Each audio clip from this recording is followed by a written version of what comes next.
જય શ્રી કૃષ્ણ. રાધે રાધે. પ્રભુ નંદકુમારો મે સ્વામીની વૃષભાનુજા કૃતાર્થમ કૃતાર્થમ ન સંશયો.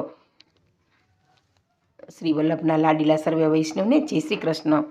હવે વાલા વૈષ્ણવો, આજે આપણે પુષ્ટિ પ્રસંગમાં શ્રીનાથજી ચરિત્રામૃત ભાગ 247 અને 248 એ વિશે આપણે પુષ્ટિ પ્રસંગ કરીશું. કે વિક્રમ સંવતના 1542ના મહાવદ સાતમની પહેલી વૈધવ્ય જનિત શોકગ્રસ્ત સંધ્યાને 5 વર્ષ પછી એક દિવસ ફરીથી ખીલવાનો અવસર પ્રાપ્ત થયો. એટલે વાલા વૈષ્ણવ, 7 વર્ષ પછી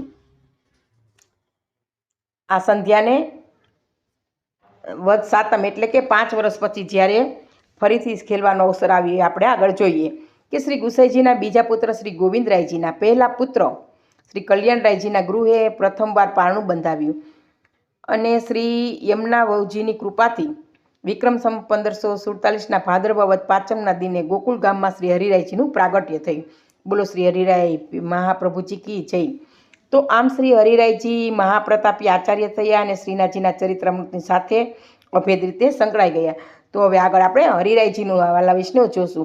કે વિક્રમ સંવત 1555માં જ્યારે ચૈત્ર સુદ નવમ એટલે કે રામનવમી તે દિવસે 47 વર્ષના શ્રી ગોકુલનાથજીએ શ્રી ગુસાઈજીના ચોથા પુત્ર એટલે 8 વર્ષના શ્રી હરિરાયજીને ગોપાલપુરમાં શ્રીનાથજી સન્મુખ બ્રહ્મસંબંધ દીક્ષા દીધી. હવે 8 જ વર્ષના ત્યારે હરિરાયજી હતા અને શ્રીનાથજીને વિનંતી કરી કે હે નાથ, આ હરિબાવા પર મને પુત્ર સમાન પ્રેમ છે. આજથી હું હરિબાવા આપને સોંપું છું. આપ એમના પર એવી કૃપા કરજો કે તેઓ પુષ્ટિ માર્ગનું ગૌરવ વધારે. એટલે જ્યારે શ્રીનાથજીને આવી વિનંતી કરી તો વલ્લભ શ્રી ગોકુલનાથજીનું હુલામણું નામ હતું, એને વલ્લભ કહેતા. કે આ હરિબાવા તો આચાર્ય ચરણ શ્રી વલ્લભ મહાપ્રભુજીનું જ એટલે બીજું સ્વરૂપ છે. અમને જ્યારે જ્યારે પરિશ્રમ થશે ને ત્યારે અમે એમને જ આજ્ઞા કરીશું. તેઓ તો રત્ન છે, દીર્ઘાયુષ્ય ભોગવશે અને પુષ્કળ ગ્રંથ રચના કરશે અને શ્રી વલ્લભના સંપ્રદાયને પ્રસારશે. એટલે વાલા વૈષ્ણવ, આજે પણ આપણે જોઈએ છીએ હરિરાય મહાપ્રભુજીના શિક્ષાપત્ર અને બીજા અનેક ગ્રંથો છે, એનાથી આપણું પુષ્ટિ સંપ્રદાય છે આગળ વધી રહ્યો છે અને ખૂબ જ પુષ્ટિ વૈષ્ણવોને પણ જાણવા મળે છે. તો આ રીતે સંપ્રદાયની ઇમારત ચણનાર એક નવીન પ્રખર તેજસ્વી શિલ્પી તૈયાર થઈ રહ્યા. કૃષ્ણ ભટ્ટની પહેલી નોંધ પોથી એના વારસદાર પોતાની કલમ સજ્જ કરવા લાગ્યા. હવે આટલું એક ચમકલું કરીને શ્રીનાથજી તો ફરીથી જરા ધીર ગંભીર અને ઠાવકા થઈ ગયા. કોઈ પણ પ્રકારની પ્રગટ લીલા નહીં કરવાનું શ્રી ગુસાઈજીને વચન આપ્યું હોવાથી શ્રીનાથજી હવે જરા ધીર ગંભીર અને ઠાવકા બનીને બિરાજવા લાગ્યા. છતાં એક દિવસ એમણે સહેજ હસી લીધું. એટલે કારણ કે ગુસાઈજીએ કહ્યું છે કે હવે તમારે પ્રગટ લીલા નહીં દેખાડવાની. કોઈ ભૂતલ પર કોઈ વૈષ્ણવને ગમે ન ગમે, કોઈને ટાઈમ હોય ન હોય, તો હવે આ બધી લીલા બંધ કરજો એમ ગુસાઈજીએ શ્રીજી બાવાને વચન માંગ્યું હતું. અને શ્રીજી બાવાએ કહ્યું કે હા, તમારા કાકાજી, હું તમારા વચન પ્રમાણિત કરીશ. એટલે એકદમ શ્રીનાથજી નાના છોકરાને જેમ વધારે ખીજાઈને એકદમ શાંત ડાયા ડમરા થઈ જાય છે, એમ શ્રીનાથજી બાવા પણ ડાયા ડમરા થઈ ગયા. પરંતુ એક દિવસ એણે થોડું હસી લીધું. એ વાત જોઈએ કે વાત એમ બની કે શ્રી ગુસાઈજીના જ્યેષ્ઠ પુત્ર શ્રી ગિરધરજીના એક સેવક હતા, કલ્યાણ જોશી એનું નામ હતું, અને તેઓ નિત્ય શ્રીનાથજીની સન્મુખ કીર્તનો ગાતા.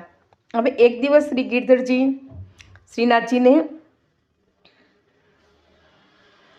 બીરી એટલે કે પાન આરોગાવતા હતા. ત્યારે કલ્યાણ જોશીએ કીર્તન ગાયું કે મેરે તો કાન હેરી પ્રાણ સખી, આના ધ્યાન નાહી તો મેરે દુઃખ કે હરણ સુખ કે કરણ. આ કીર્તન ગાતા ગાતા કલ્યાણ જોશીએ મનમાં વિચાર્યું કે અષ્ટચાપ ભક્ત કવિઓ કીર્તન કરતા ત્યારે શ્રીનાથજી હસતા અને બોલતા, હવે કેમ એવું નથી કરતા? એવી રીતના કલ્યાણ જોશીને મનમાં શંકા થઈ. તો ભક્ત કવિના મનનો સંદેહ ટાળવા શ્રીનાથજીએ બીરી આરોગતા મંદ હાસ્ય કરીને શ્રી ગિરધરજીને કહ્યું, ગોવર્ધન, આ વૈષ્ણવ કીર્તન સારા ગાય છે.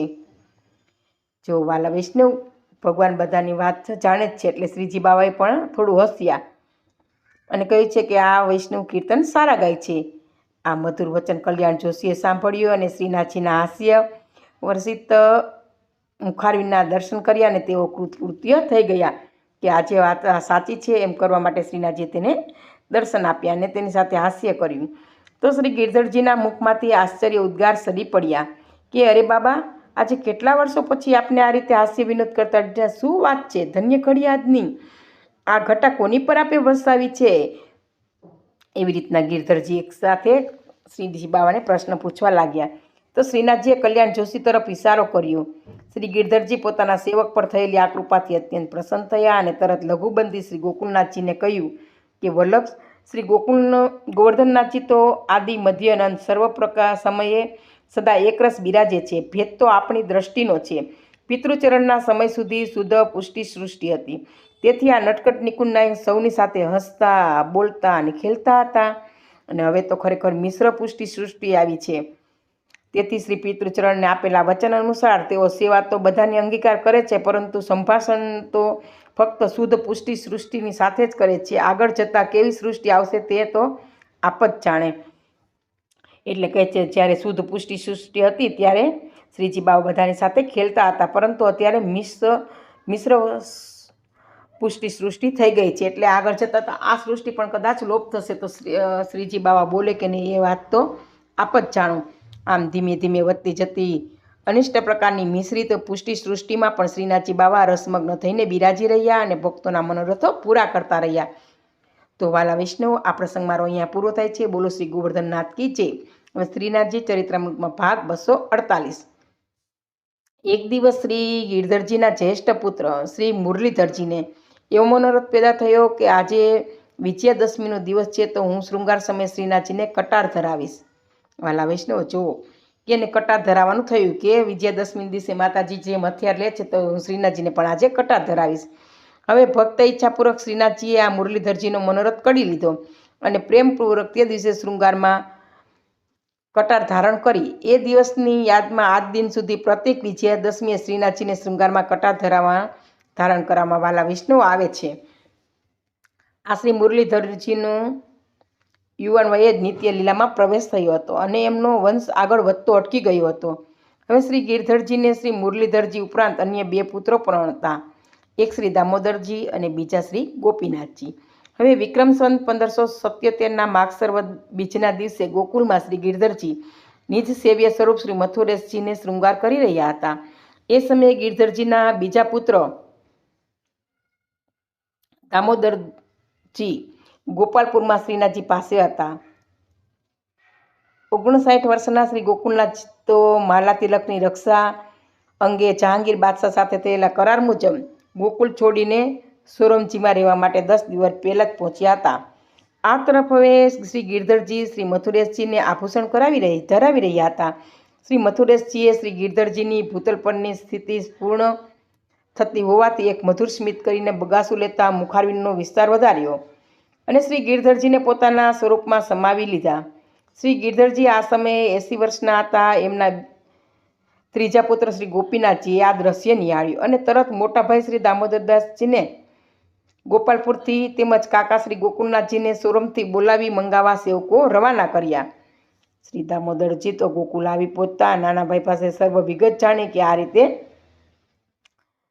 શ્રીજી બાવાએ ચમત્કાર કર્યો છે અને તેઓ વિમાસનમાં મૂકા ગયા કે પિતાશ્રી ગિરધરજીની અલૌકિક ઔર્ધ્યદૈહિક ક્રિયા તો કેવી રીતે કરવી તે અંગે બંને ભાઈઓ તો વિચાર કરવા લાગ્યા. બંનેની મૂંઝવણ દૂર કરતા તરત શ્રીનાથજી ત્યાં પ્રગટ થયા અને આજ્ઞા કરી કે શોક કરવાની આવશ્યકતા નથી. શ્રી ગોવર્ધન એટલે શ્રી ગિરધરજીના ઉપરણાને એમનો પ્રતિનિધિ માનીને એનાથી સર્વ લૌકિક સંસ્કાર કરો. કાકાજી તો સદેહ નિત્ય લીલામાં પધાર્યા ત્યારે પણ આમ જ કરવામાં આવ્યું હતું. એટલે કે શોક કરવાનો નથી, એના ઉપરણાનો જ લૌકિક અગ્નિ સંસ્કાર કરો.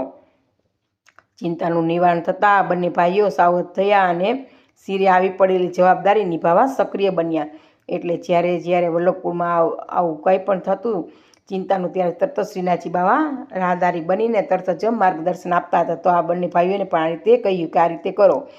તો સોરમજીથી શ્રી ગોકુલનાથજી પણ ગોકુલ આવી પહોંચ્યા અને શ્રી ગિરધરજીના ઉપરણાને સર્વ રીતે અંતિમ સંસ્કાર કરવામાં આવ્યા. શોકના દિવસો વિતાવા લાગ્યા. યોગ્ય દિવસ જોઈને શ્રી ગિરધરજીના બીજા પુત્ર શ્રી દામોદરજીને શ્રી ગોકુલનાથજીએ તિલક કર્યો અને પ્રથમ ગૃહની ગાદી પર પ્રતિષ્ઠિત કર્યા.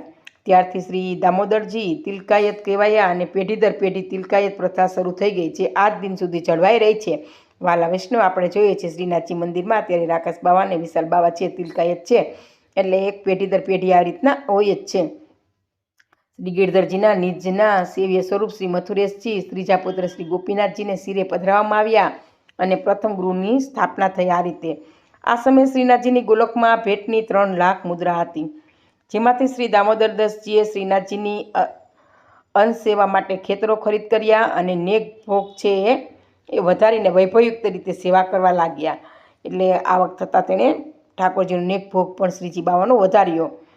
ફૂલપાનના પલના તથા ફૂલપાનના હિંડોળાના પણ મનોરથો વિશેષ ઉલ્લેખનીય રહ્યા છે. આ રીતે સર્વ મનોરથ પણ થવા લાગ્યા. હવે વાલા વૈષ્ણવ કે એક યાદી આપું છું કે વલ્લભકુળમાં દાદા પરદાદા નામનું પુનરાવર્તન કરવાની પરંપરા છે. તેથી જ તે નામની સાથે તે મહાનુભાવનો ક્રમાંક, જીવન જીવવાનો સમય નોંધવો જરૂરી છે કે દાદા અને પરદાદાનું જ નામ હોય છે કે એ જ પાછા પુત્ર રૂપે અવતરે છે.